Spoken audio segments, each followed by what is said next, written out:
नमस्कार,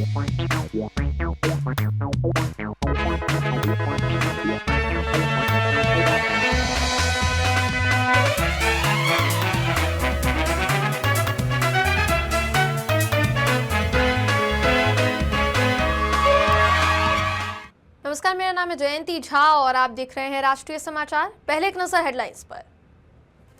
कैसरगंज के पूर्व सांसद बृजभूषण शरण सिंह का बयान, अपने और राजा भैया के रिश्ते को लेकर कह दी बड़ी बात, कहा सोशल मीडिया पर लड़ाने का काम बंद करें। भारत निर्वाचन आयोग ने पुडुचेरी, गोवा, लक्षद्वीप, राजस्थान और पश्चिम बंगाल में मतदाता सूची के विशेष गहन पुनरीक्षण की समय सीमा बढ़ाई। अब 19 जनवरी तक दर्ज होगी दावे और आपत्तियां। शिमला में अपनी सेना को जाने प्रदर्शनी का आयोजन, हथियार प्रदर्शनी, हेल्थ कैंप और आर्मी पाइप बैंड बने आकर्षण, युवाओं को करियर और देश सेवा के लिए प्रेरित करने का संदेश। भोपाल में MP regional AI impact conference 2026, AI की ताकत का प्रदर्शन, आईआईटी इंदौर का एआई रोबोट बना आकर्षण, मेडिकल ट्रेनिंग और हेल्थ केयर में एआई से भविष्य की नई दिशा।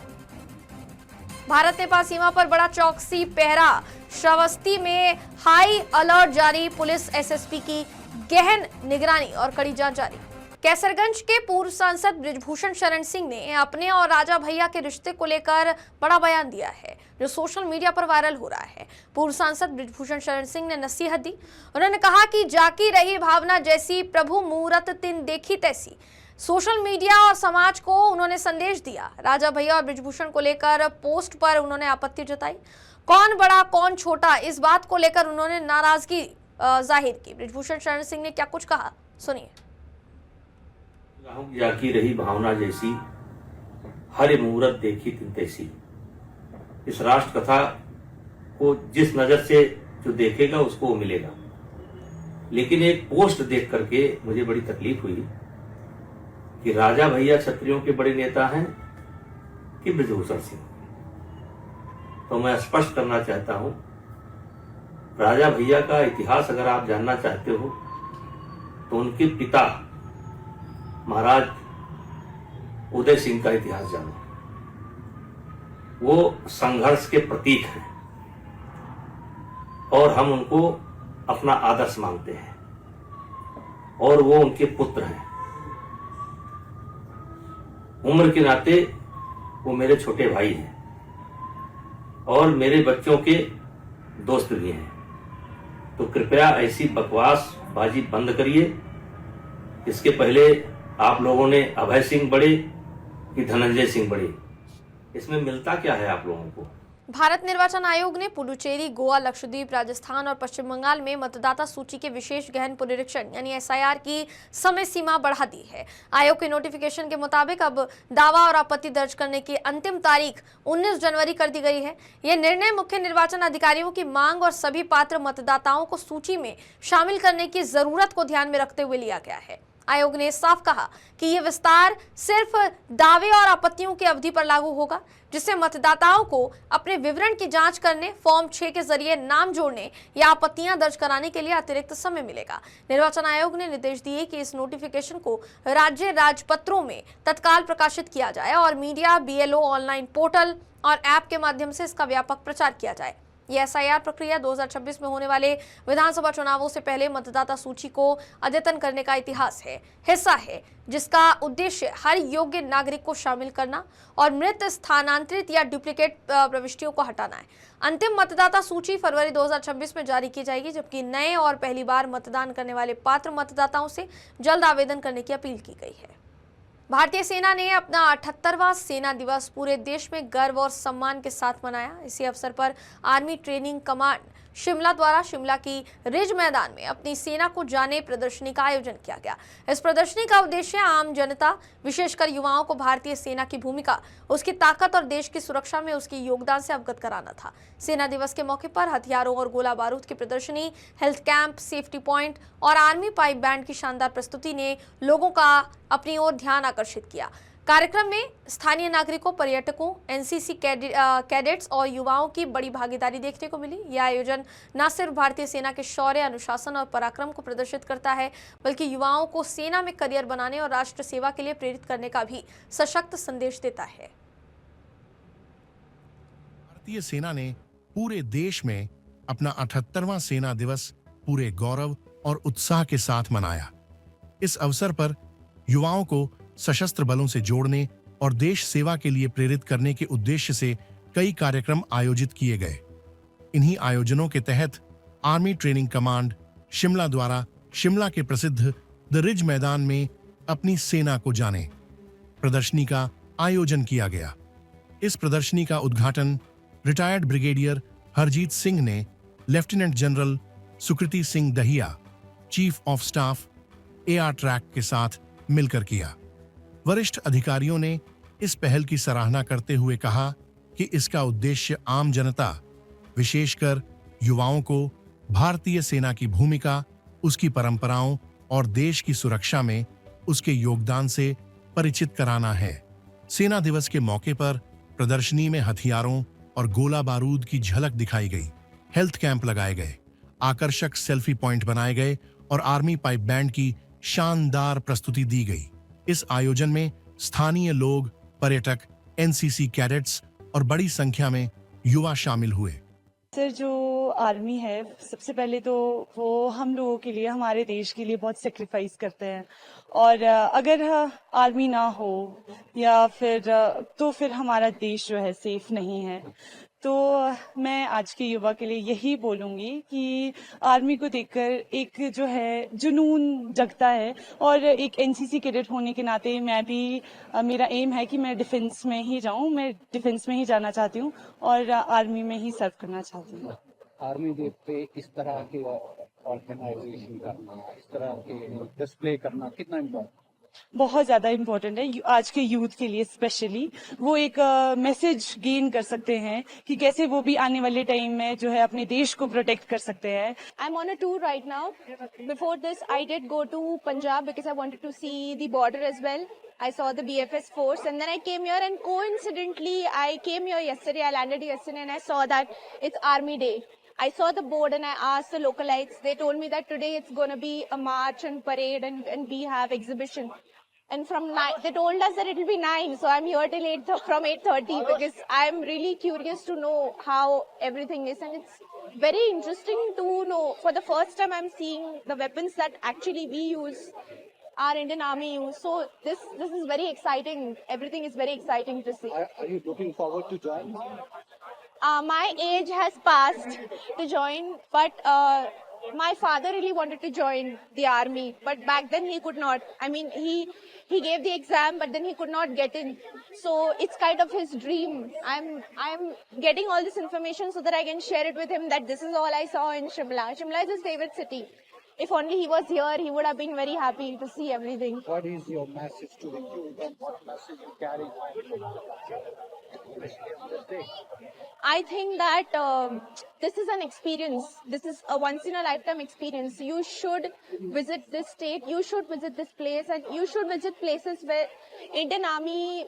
I mean, we publicize Indian Army because now, as a youth, we need to progress and we need to see where this goes. We need to contribute towards our country as much as we can, and this is a proud moment for all of us. Sir, तो आज army day sir, जैसे इसमें guns के बारे में बता रहे हैं कि इनके रीलोड वगैरह सर, इनको कैसे शूट किया जाता है सर। सारी टाइप्स के गन है, मतलब मोस्ट ऑफ द गन्स है सर इसमें सर, जो मतलब जैसे फील्ड वगैरह में यूज होती है सर, वो सब जैसे बता रहे इसमें।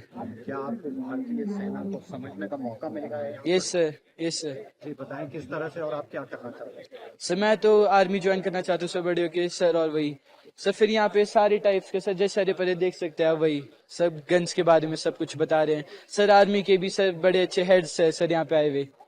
Yes sir. तो आपको कैसा महसूस हो रहा है और क्या फ्यूचर के लिए उम्मीद कर रहे हैं? सर, बड़ा अच्छा महसूस हो रहा है यहाँ पे आके सर। मोटिवेट हो रहा हूँ सर को, सबको देख के सर, जो हाई पोस्ट पे यहाँ पर। कार्यक्रम के जरिए युवाओं को भारतीय सेना में करियर बनाने और देश सेवा के लिए आगे आने का संदेश दिया गया। शिमला के रिज मैदान में आयोजित यह प्रदर्शनी न सिर्फ जानकारी का केंद्र बनी, बल्कि देशभक्ति और प्रेरणा का भी सशक्त मंच साबित हुई। भोपाल में आयोजित Madhya Pradesh regional AI impact conference 2026 में आर्टिफिशियल इंटेलिजेंस की ताकत दिखाई दी। होटल ताज लेक फ्रंट में हुए इस आयोजन में आईआईटी इंदौर द्वारा विकसित एआई रोबोट प्रमुख आकर्षण रहा, जो इंसान की तरह सांस लेता, पलकें झपकाता और शरीर की आंतरिक संरचना दिखाता है। ये तकनीक मेडिकल ट्रेनिंग, बीमारियों की पहचान और हेल्थ केयर सेक्टर में सुधार के लिए महत्वपूर्ण साबित हो सकती है। प्रदर्शनी ने भारत में एआई आधारित भविष्य की स्वास्थ्य सेवाओं की दिशा भी उजागर की है। अब वो दिन दूर नहीं जब एक रोबोट आपको बता सकेगा कि आपका शरीर किन बीमारियों से ग्रसित है। इंसान की तरह सांस लेने वाला, पलकें झपकाने वाला और मानव शरीर जैसा दिखने वाला एआई रोबोट अब हकीकत बन चुका है। भोपाल में आयोजित Madhya Pradesh regional AI impact conference 2026 में इस अनोखी तकनीक की झलक देखने को मिली। होटल ताज लेक फ्रंट में हुए इस आयोजन में देश भर के संस्थानों ने आर्टिफिशियल इंटेलिजेंस से जुड़े अपने अत्याधुनिक प्रोजेक्ट्स प्रदर्शित किए। इस प्रदर्शनी का सबसे बड़ा आकर्षण रहा मानव शरीर की एक विशेष रेप्लिका, जिसे Indian institute of technology Indore यानी आईआईटी इंदौर ने विकसित किया है। यह एआई आधारित रोबोट न सिर्फ देखने में इंसान जैसा है, बल्कि इसकी बनावट भी मानव शरीर की कार्यप्रणाली को ध्यान में रखकर तैयार की गई है। यह रोबोट सांस लेने की प्रक्रिया, आंखों की पलक झपकाना और शरीर की आंतरिक गतिविधियों को सिमुलेट करता है। भविष्य में इस तकनीक के जरिए शरीर के अलग अलग अंगों की स्थिति को समझने और संभावित बीमारियों की पहचान करने में मदद मिल सकती है। This is one of the technology which is called Charak DT platform. Charak DT stands for Charak Digital Twin Platform, where we are making the digital twin of human. So basically, the aim of this particular platform is to provide preventive diagnosis to the humans. So whatever the preventive measures have to be taken, that we used to take on a digital twin model of this human patient. This human patient is a kind of, like a real patient, right? It can breathe like a human. It can blink the eyes like a human, and whatever the medicines or treatment we have to do, we can make various kind of experiments on this particular platform, so that a preventive diagnosis can be provided. So yes, so this is basically a digital twin model of human, right? It implements a AI model where few deep learning models are also used to do. So that particular model have been trained on various human parameters that leads to some kind of diseases, right? So whenever these parameters get, converting into some kind of threshold, we used to provide preventive diagnosis with the help of various cutting edge technologies. So in that way, this is working. इसके अलावा और कुछ इसमें technology के AI के through कुछ और इसमें आगे और जनरेट करने का और Definitely. So we have created the digital twin model for the lungs for the time being. In future, we are going to do for the cardiovascular system. In future, we are going to do for various kind of nanotel or something kind of systems. So various digital twins are upcoming in our upcoming phase of Charak DT platform. Also, we have onboarded around 7 to 8 startups whose functionality has been included in this digital Charak DT platform, right? So that a unified digital healthcare solution can be provided to hospitals and users. We are supported by 3 AIIMS, AIIMS Bhopal, AIIMS Delhi, AIIMS Raipur, for clinical validation and for various kind of technology projects that we are developing with them. विशेषज्ञों का मानना है कि medical क्षेत्र में AI की यह पहल जांच, रिसर्च और प्रशिक्षण के लिए बेहद उपयोगी साबित हो सकती है। Madhya Pradesh regional AI impact conference 2026 में प्रदर्शित यह मानव शरीर की रेप्लिका न सिर्फ तकनीक की ताकत दिखाती है, बल्कि भविष्य की हेल्थ केयर व्यवस्था की एक झलक भी पेश करती है। भारत नेपाल सीमा पर सुरक्षा व्यवस्था कड़ी कर दी गई है। बहराइच सीमा से 5 संदिग्धों की गिरफ्तारी के बाद श्रावस्ती जिले में हाई अलर्ट जारी किया गया है। जिले की लगभग 62 किलोमीटर लंबी खुली सीमा पर पुलिस और एसएसबी द्वारा लगातार पेट्रोलिंग बढ़ाई गई है। सीमा से सटे गांवों में पुलिस एसएसबी संयुक्त रूप से जागरूकता अभियान चला रही है। वहीं सीमा से आने जाने वाले प्रत्येक व्यक्ति से सख्ती से पूछताछ की जा रही है और दस्तावेजों की गहन जांच की जा रही है। किसी भी संदिग्ध गतिविधि पर कड़ी नजर रखी जा रही है ताकि सुरक्षा व्यवस्था को और ज्यादा मजबूत किया जा सके। भारत नेपाल की जो सीमा श्रावस्ती जनपद में लगती है वो थाना मल्लीपुर और थाना सिरसिया की सीमा लगती है। इसमें लगातार जनपदीय पुलिस द्वारा एसएसपी के साथ प्रभावी समन्वय करके लगातार फुट पेट्रोलिंग की जाती है। आवागमन करने वाले व्यक्तियों, संदिग्ध वाहनों इत्यादि की चेकिंग की जाती है। इसके अलावा पुलिस द्वारा और एसएसबी के साथ प्रभावी समन्वय करके पब्लिक आउटरीच के कार्यक्रम लगातार किए जा रहे हैं, जिसमें लोगों के साथ संवाद किया जा रहा है ताकि वो हमारी आंखें और हमारी नज़र बने, ताकि वो हमें इस प्रकार की कोई संदिग्ध गतिविधियां हैं तो उनकी सूचना दे सके। पुलिस और एसएसबी दोनों ही इस कार्य में एकदम अलर्ट हैं और किसी भी प्रकार की जो संदिग्ध गतिविधियां हैं उन पर हमारी नज़र बनी हुई है और पुलिस उन पर लगातार कार्रवाई कर रही है और आगे भी करती रहेगी। रायबरेली लालगंज कोतवाली क्षेत्र स्थित आनंदा डेयरी प्लांट में आयकर विभाग की जांच लगातार जारी है। बीते 36 घंटे से इनकम टैक्स विभाग की टीम प्लांट में दस्तावेजों की गहन जांच कर रही है। छापेमारी के चलते डेयरी परिसर में हड़कंप मच गया है। सूत्रों की माने तो दिल्ली और हरियाणा के रजिस्ट्रेशन नंबर वाली गाड़ियों से आए आयकर अधिकारी इस कार्यवाही को अंजाम दे रहे हैं। जांच के दौरान डेयरी का मुख्य गेट बंद रखा गया है और फाइलें, कंप्यूटर, साथ ही मोबाइल फोन जब्त कर लिए गए हैं। आयकर में हेराफेरी की आशंका के चलते ये छापा मारा गया है।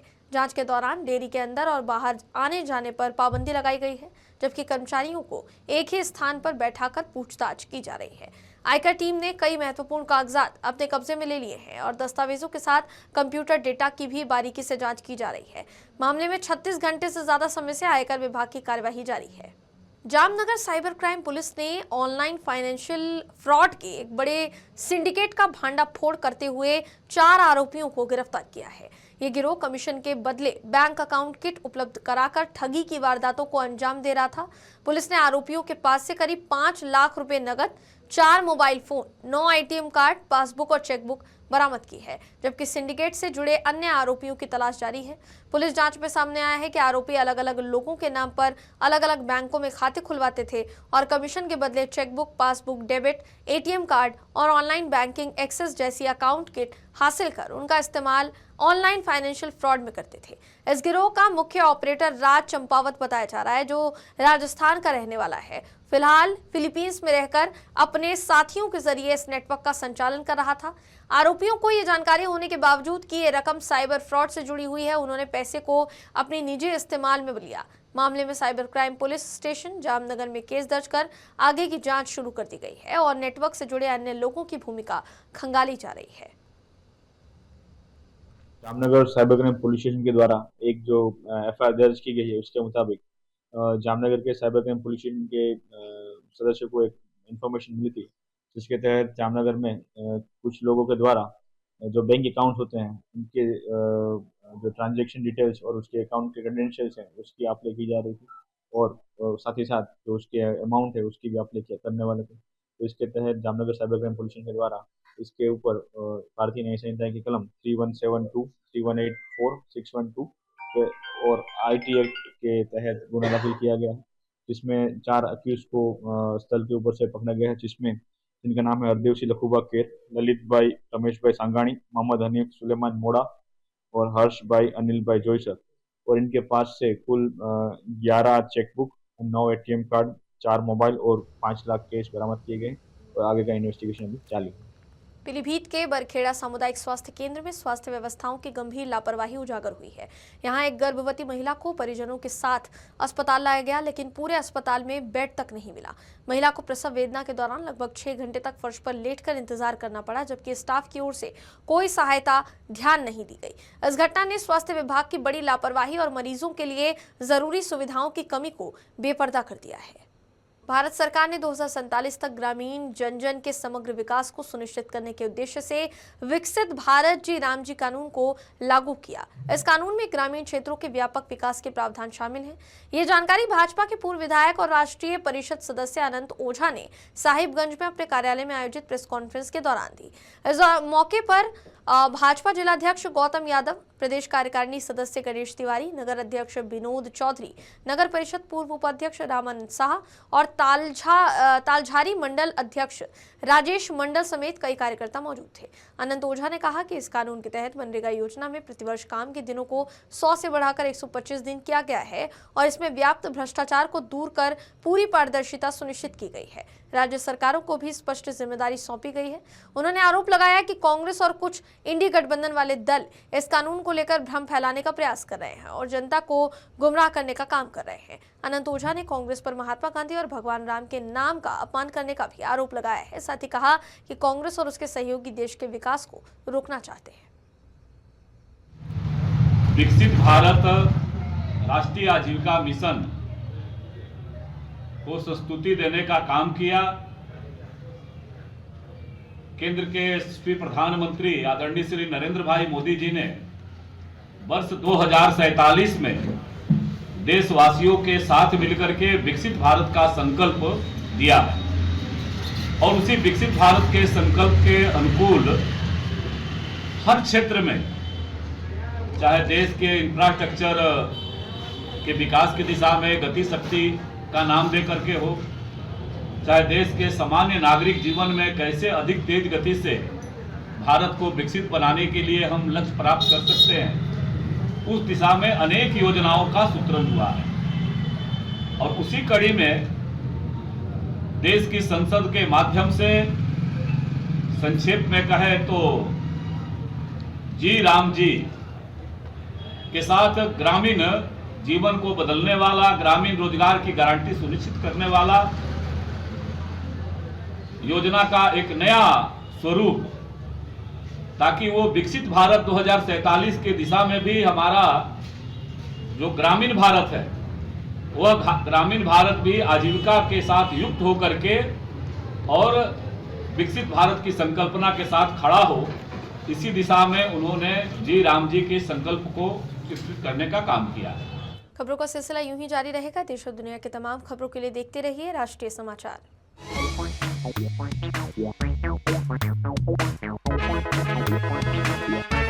back.